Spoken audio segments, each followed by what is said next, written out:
자, 우리 다 같이 사도신경으로 신앙 고백하겠습니다.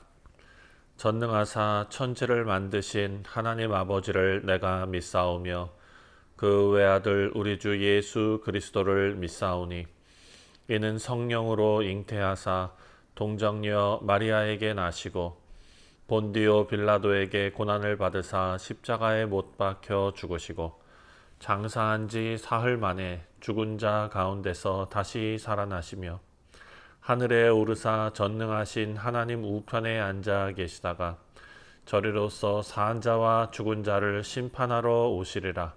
성령을 믿사오며 거룩한 공예와 성도가 서로 교통하는 것과 죄를 사하여 주시는 것과 몸이 다시 사는 것과 영원히 사는 것을 믿사옵나이다. 아멘. 찬송가 176장입니다. 주 어느 때 다시 오실는지 함께 찬송하겠습니다.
자, 오늘 우리가 묵상할 하나님의 말씀은 누가복음 17장 20절부터 마지막 37절까지 말씀입니다. 바리새인들이 하나님의 나라가 어느 때에 임하나이까 묻거늘 하나님의 나라는 볼 수 있게 임하는 것이 아니요 또 여기 있다 저기 있다고도 못하리니 하나님의 나라는 너희 안에 있느니라. 또 제자들에게 이르시되 때가 이르리니 너희가 인자의 날 하루를 보고자 하되 보지 못하리라. 사람이 너희에게 말하되 보라 저기 있다 보라 여기 있다 하리라. 그러나 너희는 가지도 말고 따르지도 말라. 번개가 하늘 아래 이쪽에서 번쩍이어 하늘 아래 저쪽까지 비침같이 인자도 자기 날에 그러하리라. 그러나 그가 먼저 많은 고난을 받으며 이 세대에게 버린 바 되어야 할지니라. 노아의 때에 된 것과 같이 인자의 때에도 그러하리라. 노아가 방주에 들어가던 날까지 사람들이 먹고 마시고 장가들고 시집가더니 홍수가 나서 그들을 다 멸망시켰으며, 또 롯의 때와 같으리니 사람들이 먹고 마시고 사고 팔고 심고 집을 짓더니 롯이 소돔에서 나가던 날에 하늘로부터 불과 유황이 비오듯하여 그들을 멸망시켰느니라. 인자가 나타나는 날에도 이러하리라. 그날에 만일 사람이 지붕 위에 있고 그의 세간이 그 집 안에 있으면 그것을 가지러 내려가지 말 것이요, 밭에 있는 자도 그와 같이 뒤로 돌이키지 말 것이니라. 롯의 철을 기억하라. 무릇 자기 목숨을 보존하고자 하는 자는 잃을 것이요, 잃는 자는 살리리라. 내가 너희에게 이르노니 그 밤에 둘이 한 자리에 누워 있음에 하나는 데려감을 얻고 하나는 버려둠을 당할 것이요, 두 여자가 함께 맷돌을 갈고 있음에 하나는 데려감을 얻고 하나는 버려둠을 당할 것이니라. 주여, 어디 오니이까? 주검이 있는 곳에는 독수리가 모이느니라. 네, 사랑하는 성도님들, 오늘 본문은 바리새인들이 예수님께 물어보는 질문에서 시작하는데요. 그것이 뭐냐? 바로 하나님의 나라가 언제 임할런지 예수님께 물어봅니다. 이 바리새인들의 질문은 표면적으로 보면은 경건해 보이지만 실제로는 정치적이고, 그리고 현세적인, 그러니까 이 땅만 생각하며 자신들의 이익을 계산하는 그런 기대를 담고 있었던 질문이었습니다. 바리새인들과 유대 종교 지도자들은 하나님 나라를 로마의 압제에서 벗어나서 이스라엘이 그 전의 영광을 회복하는 그런 눈에 보이는 사건으로 이해한 것입니다.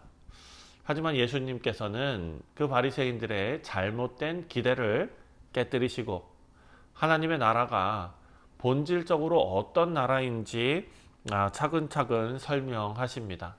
그래서 오늘 본문은요, 세 부분으로 나눠져 있는데요. 그 첫 번째가 바로 하나님의 나라는 이미 우리 가운데 있다. 그리고 두 번째는 예수님의 고난은 그 고난을 받고 다시 오실 것이다. 예수님께서 십자가에 달려 죽으시고 다시 오실 것을 말씀하시는 것입니다. 그리고 그날은 갑작스럽게 임한다. 준비된 자만이 구원을 얻는다. 자, 먼저 20절과 21절 말씀을 보면은요, 바리새인들이 하나님의 나라가 어느 때에 임하나이까 묻거늘 예수께서 대답하여 이르시되 하나님의 나라는 볼 수 있게 임하는 것이 아니요 또 여기 있다 저기 있다고도 못하리니 하나님의 나라는 너희 안에 있느니라. 자, 이 장면에서 바리새인들은 하나님의 나라가 언제 임하냐고 물었는데 이것은 신학적인 호기심이 아닙니다.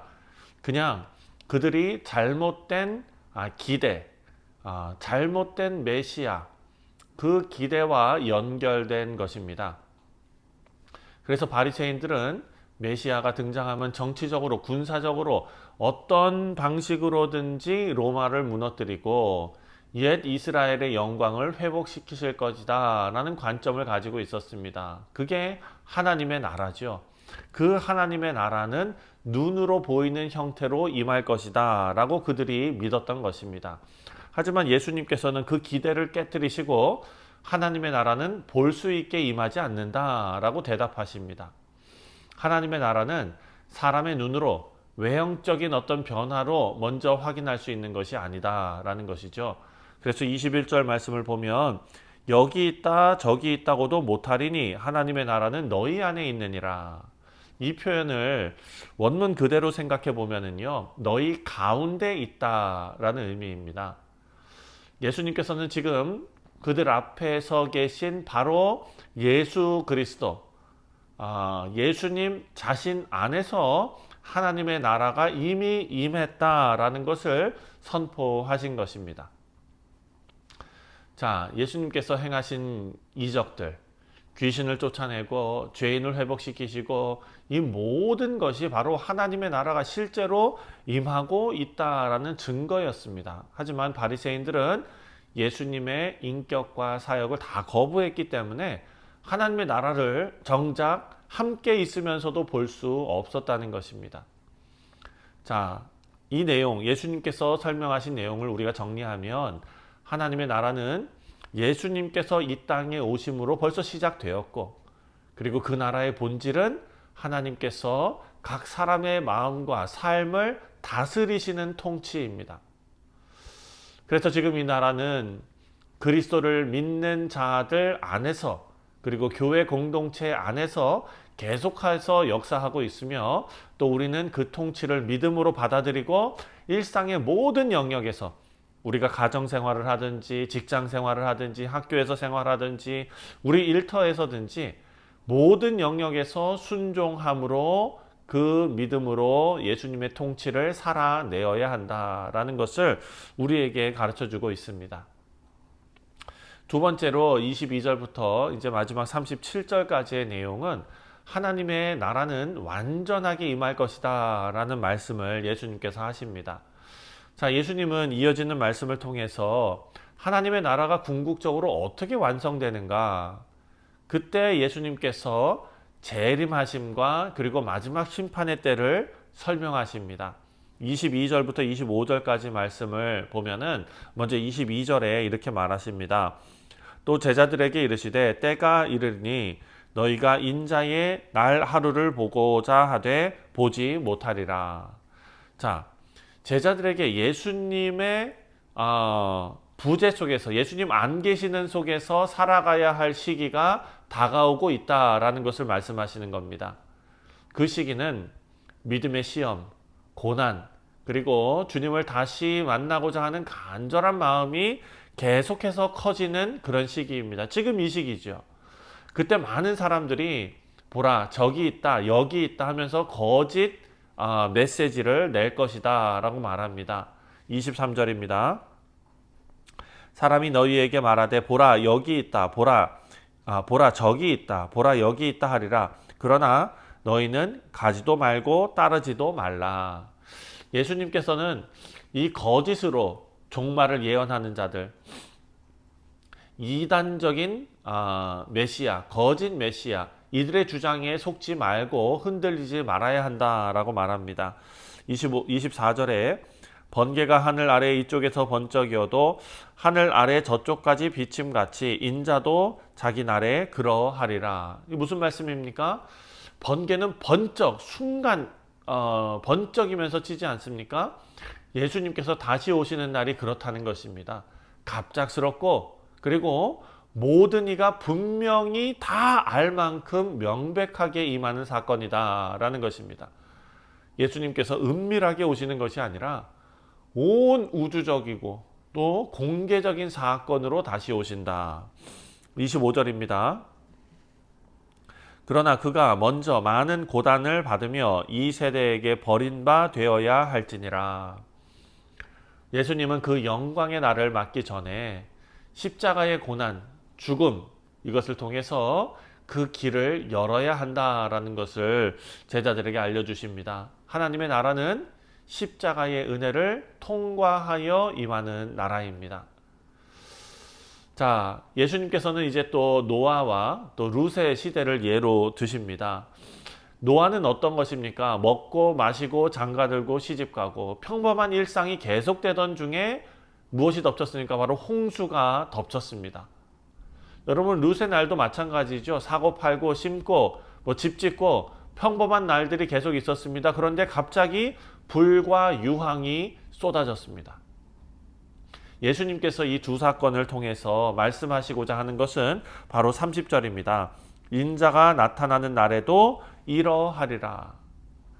종말은 세상이 혼란하고 특별할 때만 오는 것이 아니라 우리가 어찌 보면 방심하고 있을 때, 생각하지도 못할 때, 그 일상의 삶에 빠져 있을 때 번개가 번쩍이는 것처럼 그렇게 심판의 날이 다가온다는 것입니다. 갑작스럽게 예고 없이 온다는 것입니다. 31절입니다. 그날에 만일 사람이 지붕 위에 있고 그 세간이 그 집 안에 있으면 그것을 가지러 내려가지 말 것이요 밭에 있는 자도 그와 같이 뒤로 돌이키지 말 것이니라.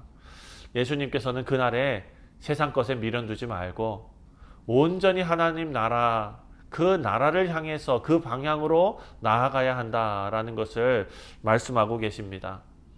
그리고 기억하라. 32절에 룻의 철을 기억하라.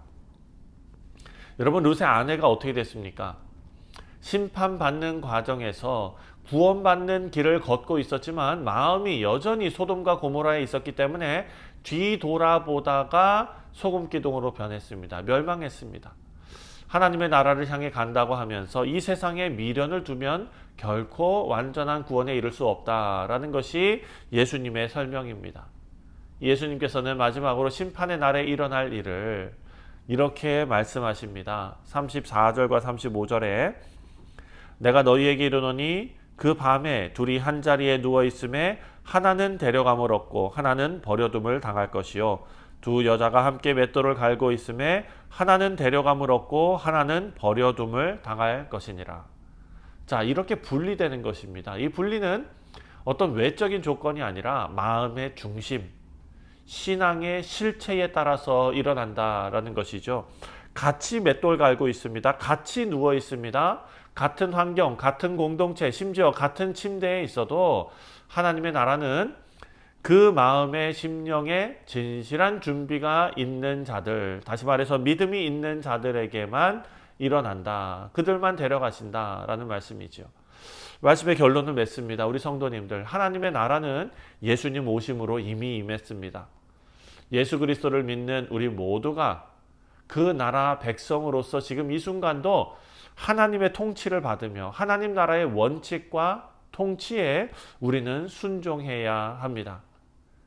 하지만 동시에 우리는 그 나라가 완전히 임할 때, 그때가 언제입니까? 바로 예수님께서 다시 오실 그날, 그날을 사모하며 깨어있고 준비하는 우리 모두가 되시기를 바랍니다. 예수님께서 룻의 철을 기억하라 라고 말씀하신 것처럼 우리 마음에 늘 긴장을 가지고 하나님의 나라가 임하는 날에 기쁨으로 맞이할 수 있는 우리 뉴욕 성실장로교회 모든 성도님들 되시기를 주님의 이름으로 축원드립니다. 기도하겠습니다.